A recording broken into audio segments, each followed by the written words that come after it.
Selamat pagi, salam sejahtera. Isu hangat pagi ini daripada Sahbudin.com.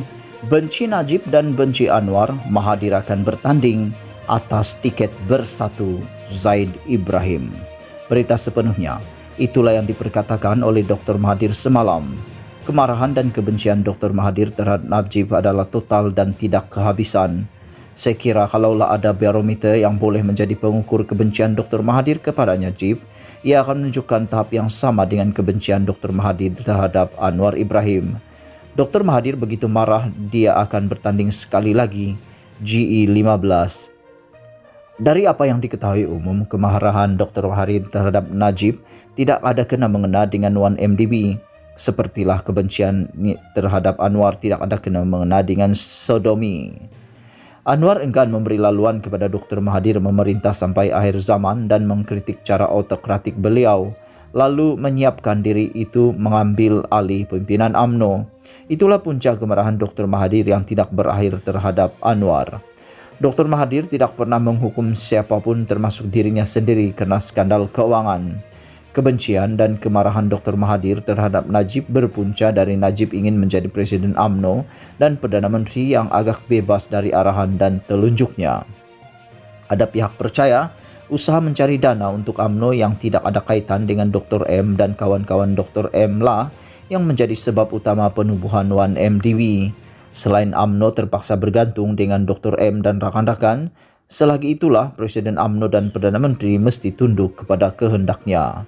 Walaupun usaha 1MDB menjadi satu skandal, ianya berjaya mencapai matlamatnya, yaitu bebas dari keuangan Dr. Mahathir. Ini bermula kebencian terhadap Najib dan peperangan Dr. Mahathir Najib sehingga hari ini. Dr. M marah kepada Najib kerana Najib menolak permintaannya untuk dana yang besar untuk Proton. Proton telah merugikan rakyat ratusan juta tiap-tiap tahun sejak ianya dimulakan oleh Dr. M.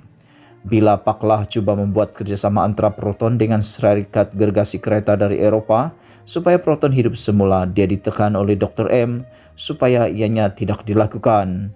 Najib juga berusaha menjual Proton kepada kumpulan lain yang dapat menghidupkan semula Proton dan menghentikan kerugian besar, tetapi Dr. M tidak setuju. Itu punca kebencian kedua.